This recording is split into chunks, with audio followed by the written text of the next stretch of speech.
sarap-sarap nitong in-order mo. Wala kaya gana. Puna ni Rick nang mapansing hindi gaanong kumakain si Molly. Sige lang, sabi niya. Total ikaw ang ibinoblow out ko. Let me guess. Ni Rick na itinuro pa siya ng tinidor. Yung gay na gusto mong pagsilosin natin. Noon ang iniisip mo ano. Hindi uy. Uy, nagkaila pa. Aminin mo na. Hindi naman ako magsusumbong sa mga ninang eh. Natigilan siya. Nilaro-laro ng tinidor ang paa ng pritong manok na nasa plato niya. Hindi na niya ako pinansin, Kuya Rick, sabi niya. Pagkaraan ng ilang saglit, kita, di tama ako, siya ang iniisip mo. Sumobra naman yata ang pagsiselos niya. Akala nga'y tayo lang talaga. Gusto mo sabihin ko sa kanyang totoo? Hindi ba? Pabiglang sabi niya. Sabihin ko na. Total naman, ayan na siya. Akala niya nagbibiro lang ang kinakapatid niya para tudyuhin siya. Pero lumingon din siya sa may pinto ng mikis. Ngiti-ngiti pa siya para ipakita sa kinakapatid na nakikired siya sa pagbibirong nito. Pero parang pinahid ang ngiti sa kanyang mga labi nang makitang papasok nga sa restaurant si Brian. Inaalalayan sa siko ang kasamang si Sabrina. Parang nagulat din si Brian nang makita sila. Ilang saglit na natigil ang sa may pinto. Kumislos lang itong uli nang hatakin na ni Sabrina ang kamay. Hello, Molly. Malambing na bating ng babaeng dumaan sa tabi ng mesa nila. Hi. Waring nabibigig na tugon niya. Ang cute ng kadate mo. Sigurado si Molly. Idinaan ni Sabrina ang salitang kadate. Pumili ng isang mesang nasa dulo si Sabrina. Iniiwas ni Molly ang mga bata. Nagkunwaring interesado sa kinakain. Pero maya-maya lamang, nagyaya nang umalis. Titig na titig sa kanya si Rick. Nanunodyo ang mga mata. Patabog na nagpatiuna siya sa pagtayo at iniwan na lamang sa ibabaw ng mesa ang perang inaakala niyang sapat lamang kabayaran sa nakain nila. Nagmamadali siyang sinusundan ng kinakapatid. They say you found somebody new, but that won't stop my loving you.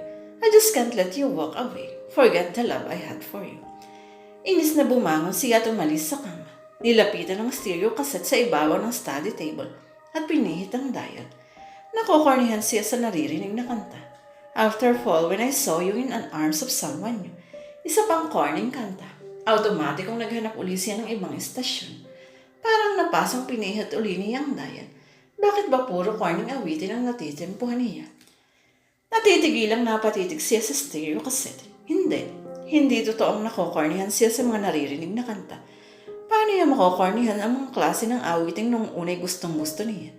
Hindi siya nakokornihan. Nasasaktan siya. Dahil ang lyrics ng bawat awiting iyon ay waring patungkol sa nararamdaman niya sa nangyayari sa kanila ngayon ni Brylon. May nakita ng iba si Brylon. Hindi na siyang nasa puso niya. Katunayan ang masasabing pakipag-date nito kay Sabrina. And come to think of it, noon pa siguro may lihim ng pagtingin si Sabrina kay Brylon.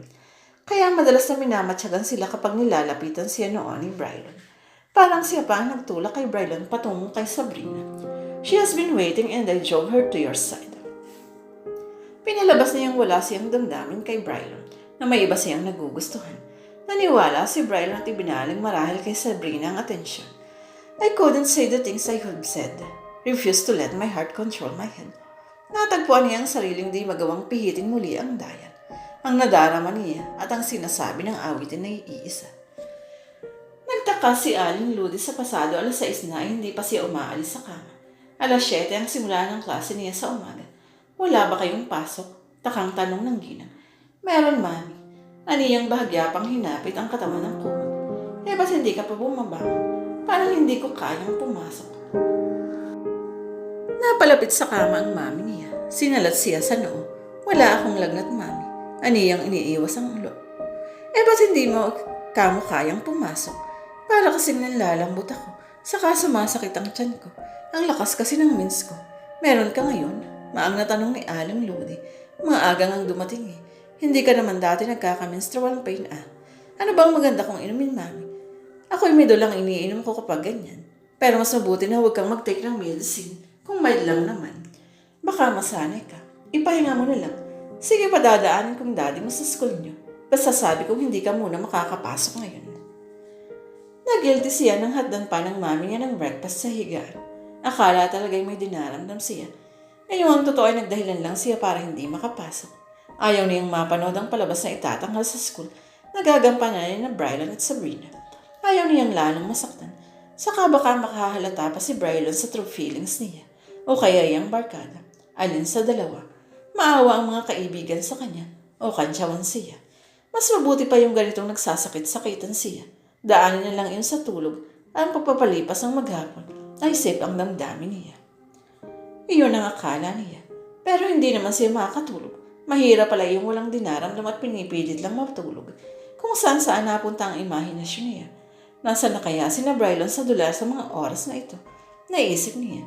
Nasa bahaging nasa gubat si Florante at mamamatay na. O sa bahaging nakita ito ni Laura at nagyakap ang dalawa. Ang sakit isipin. Ang mahal niya. May ibang babaeng kayakap. Kahit na nga sabihin iyon ay palabas lamang. Masakit pa rin isipin. Napailing siya. Hindi rin pala safe ang damdamin niya.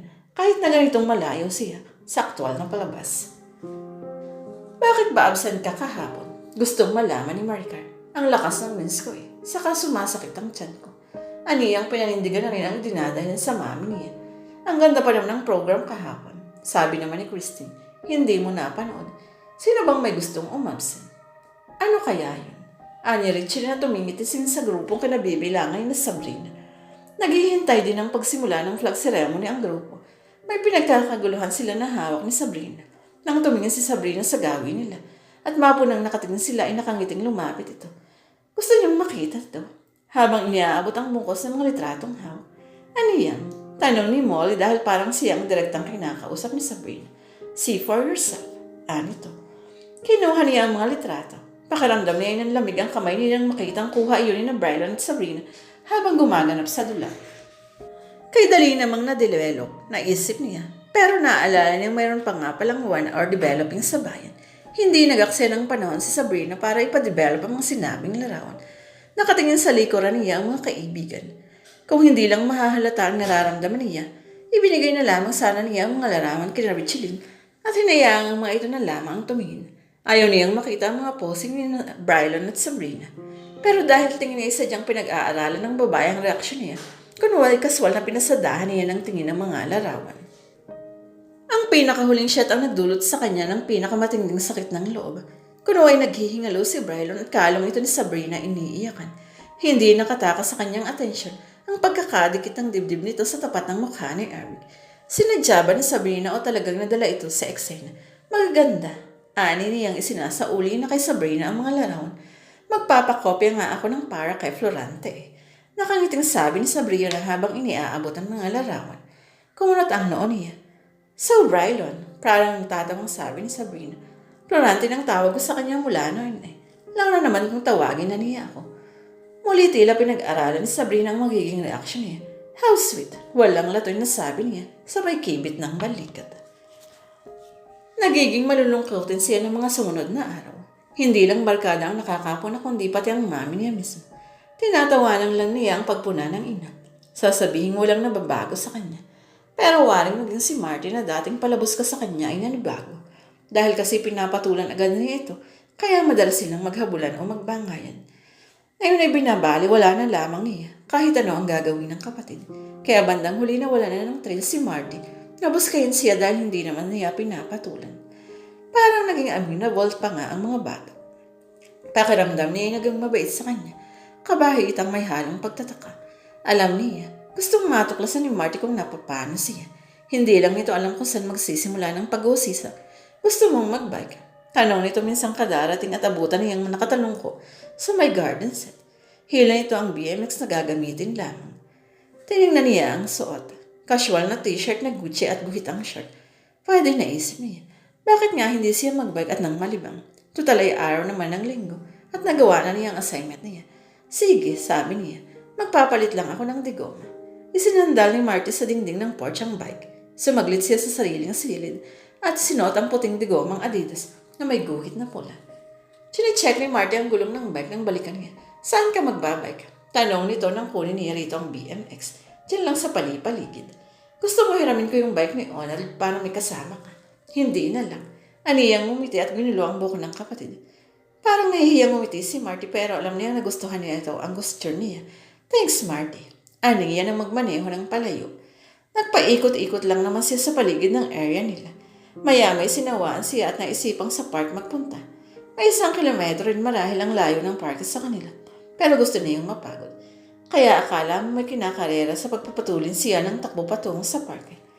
May mga lalaki siyang nararaanan. Karaniway teenager din na napapapito dahil nakashort siya at nakasunod pa ang tingin. Nakakaakit tingnan ang mapuputi at bilugan niyang mga hita at binti. Hindi niya pinansin ang mga humahangang tingin ng mga nakakasalubong. Sige lang siya pagpedal na bigla walang nakakita. Hanggang sa makarating siya sa parke. Muna niyang pinuntahan ang bahaging may malaking sombrero ng isang kawal na may katabing baril. Nasa tuktok ayun na tila munting bundok na may hagdang paakyat. Iyon ang gusto-gusto niyang parte ng parke. Minsan pa nga'y nauupo siya sa tabi ng baril at kontentong pinagmamasdan ng paligid. Tanaw mula raw ng kabuuan ng kanyang paaralan. Pero ngayon hindi siya nagtagal doon, ni hindi nga siya umakyat sa tuktok. Basta hawak ang bag na tiningala lamang niyang bantay. Maya-may hilang bag na naglalakad palayo hanggang sa makarating siya sa may Glorieta. Mas maraming tao sa bahaging iyon. May mga magnonobyo na nakaupo sa damuhan at nag-uusap. Napangiti siya. Alam naman niya kung ano-ano lang ang pinag-uusapan ng mga ito. Mga bagay na hindi importante. Pero hindi namamalaya ng pagdalat ng oras dahil mahalaga lang ang magkasama sila. May bahagyang hapding gumuhit sa kanyang dibdib. Nasa isip niyang ng mga oras na ito, posibleng sina Brylan at Sabrina ay pares din ng mga parehang ito sa harap nila. Nagde-date, nag-uusap ng kung ano lang, nag-holding hands. Parang nahahapong inihiga niyang bike sa damuhan, saka naupo sa lilim ng isang mababang pine tree. Patalong ko at nakahawak sa mga tuhod ang mga kamay na iginala niya ang tingin. Papalamig na ang init ng araw. Maya-may pakagat na ang dilim. Ang mga parehang ito hindi na basta mag-uusap lamang. Hindi na sila maaasiwang ikubli sa dilim ang paraan nila ng pagpapahayag ng pag-ibig sa isa't isa. Molly, gulat na napatingin siya. Si Brylan ang tumawag. May hila rin itong bike at palis na yung naka-casual shirt at pantalong maong na pinutol para maging shirt. Bahagyang pawisan ito sa noo, kaya tansya niya ay kanina pa marahil nagbabag. Hindi niya malaman kung tatayo o mananatili sa pagkakaupo. Ang unang impulse niya kanina ay tumayo at huwag itong kibuin. Talikuran at tila hindi nakita. Pero naisip niyang parang nagiging irrational ang arte niya. Kung kaswal na lamang niyang tatuhin si Brylan, maiisip nito na hindi siya apektado ng pagkakaroon nito ngayon ng Sabrina. Kaya pinili niyang maging sibil. Nanatili siya sa kinauupuan. Hay, walang ganang siglang, sabi niya. Nag-bike ka rin? Tanong ni Brylan na nakatingin sa BMX niya nakahiga sa damuhan. Oo, sabi niya. Napagod ako kaya nagpahinga ako rito. Inihiga rin ni Brylan sa damuhan ng bike nito at naupo ng malayo sa kinauupuan. Very peaceful dito, no? Parang nakikipagkwentuhan na sabi nito. Saka ang lamig ng hangin. Tumangulang siya pero hindi ito tinignan. Hindi ka nanood sa dula natin noong Wednesday. Nagkasakit ako. Aniyang tinapunan ito ng sulyap, saka ay binalik ang tingin sa parehang tinitingnan niya kaniya. Ilang saglit na natahimik si Brylan. Wala na rin maisip sabihin. Naisip niya na panahon ng tumayo siya at iwan ito. Tumayo nga siya at pinagpag ang likuran na kinapitan ng damo. Pagkuway tinungo na ang kinahihigaan ng BMX. Tumayo rin si Brylan at kinuha ang sariling bike. Uuwi ka na, anito. Tumango siya. Sumakay na sa bike. Kung umiko tayo ng isang round sa Glorieta, ang unang makabalik dito ay mag-prime. Maanga napatingin siya kay Brylan. May piping ng pakikiusap sa anyo nito. Merienda, hamburger o kay spaghetti, anito. Siyempre ikaw ang mananalo. Formal na sabi niya. Malabo yun. Nakikita ko kung paano ka magpatakbo. Napamaang siya rito. Kanina parang nagpapaliwanag na sabi ni Brian. Natsyempohan kitang palabas ng padaan akong nakabike sa harap ng bahay niyo. Kaya nasundan kita rito eh. At ba't ka naman po dumaraan sa harap ng bahay namin niyang layo ng sa inyo? Hindi makapaniwalang sabi niya. Nagbabaka sakali nga akong matsyempohan ka. At ba't gusto mong matsyempohan ako? Gusto ko lang. Parang nahihiyang sabi ni Brian. Ganun ha. Ayaw ipahalata ang katuwaang sabi niya. Paano kaya kung isumbong kita sa isang tao? Kumunot ang noon ni Brian. Kay Sabrina. Pagamat din niya sinasadya ay napadin ang pagsasabi niya sa pangalan ng pinagseselosang kaklase. Yun, nakangiti ng sabi ni Brian. Wala yun. Nababalita na nga sa school, wala pa yun. Kung magkakagusto ako sa iba, hindi sa kanya. Saka, direktang tumingin sa mga mata niya si Brian. Imposible akong magkagusto sa iba. Parang tinambol sa tuwa ang dibdib niya. Wala talaga kami nun, ulit ni Brian. Wala sa loob na unti-unti siyang napangiti rito. So how about the race? May kumpiyansa nang sabi ni Brylon. Let's go to snack house, Brylon. Matamis nang sabi nila. Alam ko namang gusto mo lang talagang akong yayaing